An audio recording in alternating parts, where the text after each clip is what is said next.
사무엘상 25장 23절로 우리 38절 말씀까지 함께 보도록 하겠습니다. 같이 읽겠습니다. 아비가일이 다윗을 보고 급히 나귀에서 내려 다윗 앞에 엎드려 그의 얼굴을 땅에 대니라.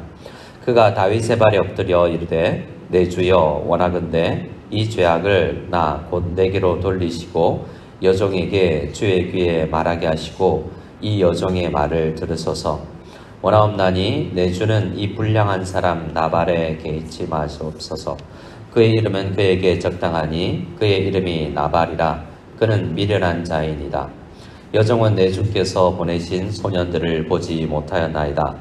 내 주여 여호와께서 살아계심을 두고 맹세하노니 내 주도 살아계시거니와 내 주의 손으로 피를 흘려 친히 보복하시는 일을 여호와께서 막으셨으니 내 주의 원수들과 내 주를 해하려 하는 자들은 나발과 같이 되기를 원하나이다.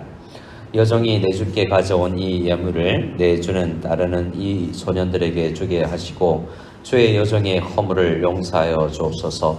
여호와께서 반드시 내 주를 위하여 든든한 집을 세우시리니 이는 내 주께서 여호와의 싸움을 싸우시며 내 주의 일생에 내 주께서 악한 일을 찾을 수 없음이니이다.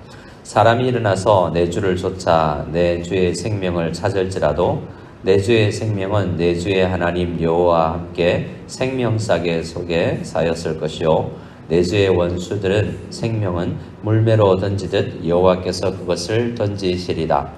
여호와께서 내 주에 대하여 하신 말씀대로 모든 선을 내 주에게 행하사 내 주를 이스라엘의 지도자로 세우실 때 내 주께서 무죄한 피를 흘리셨다든지 내 주께서 친히 보복하셨다든지 함으로 말미암아 슬퍼하실 것도 없고 내 주의 마음에 걸리는 것도 없으시리니 다만 여호와께서 내 주를 후대하실 때 원하건대 내 주의 여종을 생각하소서 하니라. 다윗이 아비가일에게 이르되 오늘 너를 보내어 나를 영접하게 하신 이스라엘의 하나님 여호와를 찬송할지로다. 또 내 지혜를 칭찬할지며 또 내게 복이 있을지로다. 오늘 내가 피를 흘릴 것과 친히 복수하는 것을 내가 막았느니라. 나를 막아 너를 해하지 않게 하신 이스라엘의 하나님 여호와의 살아계심을 두고 맹세하노니 내가 급히 와서 나를 영접하지 아니하였다면 밝는 아침에는 과연 나발에게 한 남자도 남겨두지 아니하였으리라 하니라. 다윗이 그가 가져온 것을 그의 손에서 받고 그에게 이르되 내 집으로 평안히 올라가라. 내가 내 말을 듣고 내 청을 허락하노라. 아비가일이 나발에게 돌아오니 그가 왕의 잔치와 같은 잔치를 그의 집에 배설하고 크게 취하여 마음에 기뻐함으로 아비가일이 밝는 아침까지는 아무 말도 하지 아니하다가 아침에 나발이 포도주에서 깬 후에 그의 아내가 그에게 이 일을 말하매 그가 낙담하여 몸이 돌과 같이 되었더니 한 열흘 후에 여호와께서 나발을 치심에 그가 죽으니라. 아멘. 우리는 어제 말씀을 살펴보면서 다윗이 왜 이리 화를 낼까? 다윗은 그동안 성령에 충만하고 여호와의 영에 충만하고 하나님 올라갈까요 말까요? 라고 여호와께 물으며 이렇게 한 걸음 한 걸음을 신실하게 여호와의 마음에 합한 사람으로 살아온 사람인데 나발이라는 한 사람이 자기를 수치를 주었다고 수모를 주었다고 이렇게 화를 내고 칼을 쳐서 그와 그 집안을 도살하려고 할까라는 의문을 품게 합니다. 자칫 잘못하면 사울이 선지자 제사장의 온 마을을 도륙하고 선지자 제사장 85명을 죽였던 그 일처럼 한 마을을 도살낼 수 있는 살인을 하게 되는 큰 위기 가운데 있는 것을 보게 됩니다. 사울과 똑같은 사람 되는 거죠. 근데 하나님께서는 그때 아비가일을 준비하셔서 보내셨습니다. 이후에 다윗이 이야기하는 것처럼 32절에 다윗이 아비가일에게 이르되 오늘 너를 보내어 나를 영접하게 하신 이스라엘의 하나님 여호와를 찬송할지로다 라고 이야기하고 있습니다. 아비가일도 알고 있고 다윗도 알고 있는 것이 있는데 내가 지금 하나님 앞에 쓰임받고 있고 내 앞에 말하는 이 사람이 하나님이 보내신 사람이구나라는 것을 지금 다윗이 받아들이고 인지하고 있는 것입니다. 다윗에게 있었던 영적 감정이 그래도 이 부분이 인정받는 것 같아요. 울분을 토하고 화가 났지만 하나님께서 말씀하실 때 회개하라고 할 때는 또 회개하는 그러한 것이 말씀이 우리에게 알려주는 것입니다. 분노하더라도 노가 우리에게 치밀어 오르더라도 하루가 지나지 않도록 하라는 말씀이 있는데요. 그 말씀처럼 우리는 이 분노를 다스려야 할 것입니다. 하나님께서는 아비가일을 준비하셔서 다윗을 보내어서 이렇게 말하게 합니다. 우선 23절부터 아주 예의를 갖춰서 오늘 우리가 함께 말씀을 읽으면서 가장 많이 반복되는 것이 있는데 내 주여 내 주의 말끝마다 주님 주님이라고 다윗을 아주 높이 부르고 있지 않습니까? 자기는 여종이라고 말하면서요. 24절 제일 마지막을 보면 다윗에게 이 여종의 말을 들으시옵소서라고 이야기하고 있습니다. 다윗은 잘 들었다라고 이야기하고 있죠. 우리가 분노하게 되면 다른 사람의 말이 잘 들리지 않습니다. 내 생각에 내가 내 주인 되는 가장 큰 때가 분노할 때거든요. 어떤 사람의 말도 잘 들리지 않고 하나님의 음성도 들리지 않고 내 생각에 가득 차 있을 때가 이 분노할 때입니다. 그때조차 우리는 기도하기를 하나님의 음성을 듣게 하소서라고 간절히 기도하는 마음으로 나아가야 되겠고 평소에 이렇게 새벽마다 하나님 내가 그런 사람 되게 하옵소서라고 기도해야 되겠습니다. 이해되지 않는 부분은 이 아비가일이 와서 마치 남편 욕하는 것 같잖아요. 25절에 그 이름이 그에게 적당합니다. 그 사람은 참 바보 같은 사람입니다 라고 이야기를 합니다. 시편 14편에 보면 어리석은 사람은 하나님이 없다 하는 사람인데 나발이 그런 사람이라는 거죠.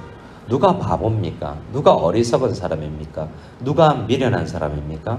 하나님 없는 것처럼 자기가 왕된 것처럼 살아가는 사람이죠. 이 나발이라는 사람이 얼마나 바보 같고 어리석고 미련하고 하나님이 없다라고 생각하고 살아가는 사람인지는 36절 이하를 보면 알 수 있습니다.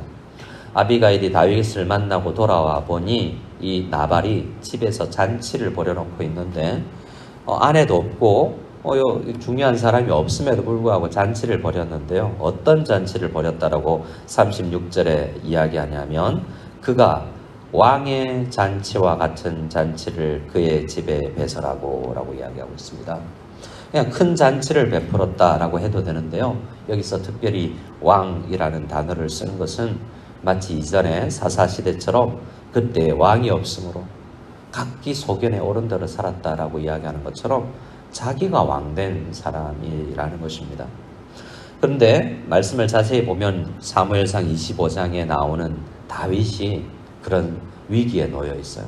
내 마음대로 내 폭력을 내게 있는 무력을 사용하여서 내 기분을 좋게 하려고 하고 내 수치를 가려고 하는 이 위기에 다윗이 놓여 있었던 것입니다.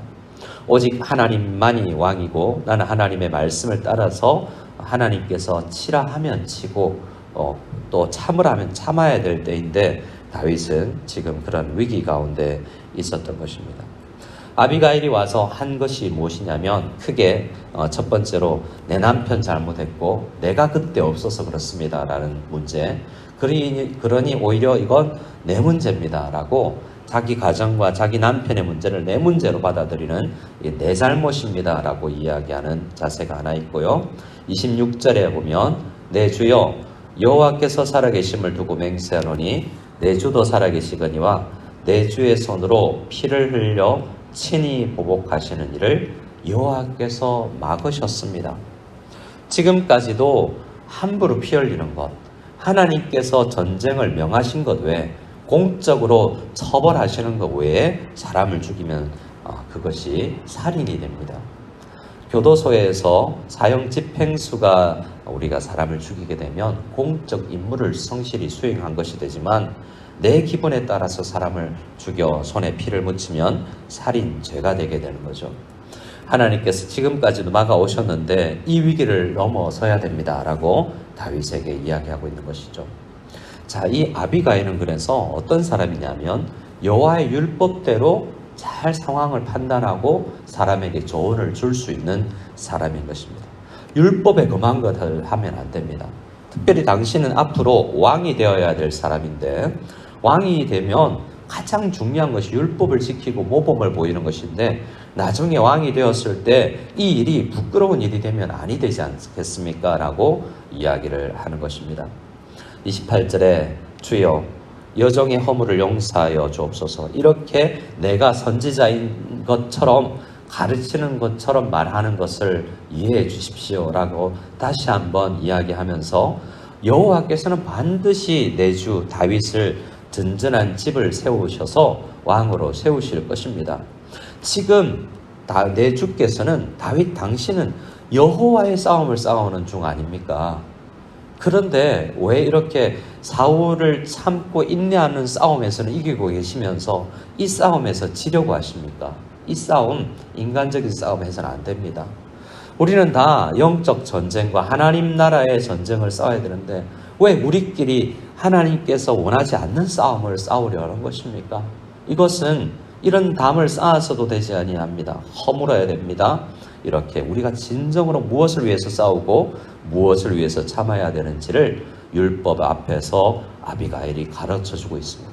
그래서 아비가일은 마치 선지자와 같은 역할을 하고 있는 것입니다. 30절에 다시 한번 아비가일이 이야기하죠. 당신은 조직 폭력배가 아닙니다. 당신은 왕입니다. 여호와께서 내 주에 대하여 하신 말씀대로 모든 선을 내 주에게 행하사 내 주를 이스라엘의 지도자로 세우실 것입니다. 아비가일이 어떻게 알았을까요? 이미 이 유다 지역, 일정한 지역에 다윗의 소문이 많이 나 있는 거죠. 하나님께서 사무엘을 통하여서 기름 부으셨다더라. 사울이 폐위되고 이제 다윗이 언젠가는 왕이 될 거야 라는 생각들이 지금 어느 정도 흘러왔고, 이 이야기를 듣고 종합한 것이죠. 성경에 보면 이렇게 직접 설교 듣지도 않고 여러 가지 소문을 조합해서 하나님의 뜻을 발견해내는 놀라운 여자들이 있습니다. 성경에 처음 등장하는 여자는 라합이라는 사람인데요. 여호수아서 2장에 나오는 그 사람은 이 여리고성에 살면서 소문으로만 듣고 하나님이 어떤 분인지, 여호와께서 이 땅을 이스라엘에게 줬구나, 나는 이스라엘이 믿는 하나님을 앞에 서야 되는구나 라는 것을 취합해낼 수 있는 사람이 라합이었습니다. 또 어떻습니까? 마리아나 신약 성경에 나오는 향유 옥합을 깨뜨려서 예수님의 장사를 준비한 여인들은, 제자들은 누가 크냐 하고 싸우고 있는 그때 하나님의 말씀을 조용히 듣고 있다가 예수님께서 지금 십자가를 지시고 죽으시는구나, 나는 이분을 이제 곧 뵙지 못하는구나 하는 생각을 종합할 수 있는 능력이, 말씀을 잘 들을 수 있는 능력이 이 아비가일에게도 있었다는 것입니다. 성경 공부하고 제자 훈련하고 한 것이 아니라 자기에게 들리는 소문들을 잘 종합해서 하나님의 뜻을 찾을 수 있는 놀라운 선지자와 같은 사람이 지금 아비가일인 것입니다. 우리에게 주는 메시지는 뭘까요? 우리에게 많은 설교가 있고 우리 앞에 아비가일보다 더 두꺼운 성경이 있습니다. 우리는 하나님의 말씀을 더 많이 알고 있습니다. 그때 주께서 오늘 하루 내가 무엇을 싸워야 되고 무엇을 싸우지 말아야 되는지를 잘 알고 내가 지금 누구를 찾아가서 권면하고 기도해 줘야 될 때인가를 내가 생각하고 적용할 수 있는 그런 지혜로운 여인이 되고, 또 내 가정을 세우고 내 가정의 위기를 막을 수 있는 기도하는 그런 여인과 기도하는 우리가 되어야 되겠습니다. 사무엘상 25장에 나오는 이 아비가일의 말은 구약 성경에 기록된 여자의 말 중에서 가장 긴 말입니다. 아비가일이 그래서 이후에 나발이 죽고 나서 아비가일은 다윗의 아내가 되는데요. 이상하게 여길 것이 아니라 그때 당시는 일부 이처제, 일부 다처제가 허용되던 사회였고요. 또 하나, 이 여자는 과부가 되었기 때문에 율법에 의해서 과부를 돌보는 것도 중요했습니다. 그래서 실제로 부부가 같이 성생활을 하지 아니할지라도 이름만 빌려주는 그러한 보호의 차원들이 그 당시에는 있었습니다. 약자를, 사회적 약자가 된 아비가일을 보호하는 차원일 수도 있는 것이요. 또 하나는 이를 내 옆에 두어서 정말 내가 하나님 앞에서 잘 왕으로서 다스려 나가는데 이와 같은 조언자가 꼭 필요하다라는 돕는 배필로 그를 생각하고 있는 것입니다.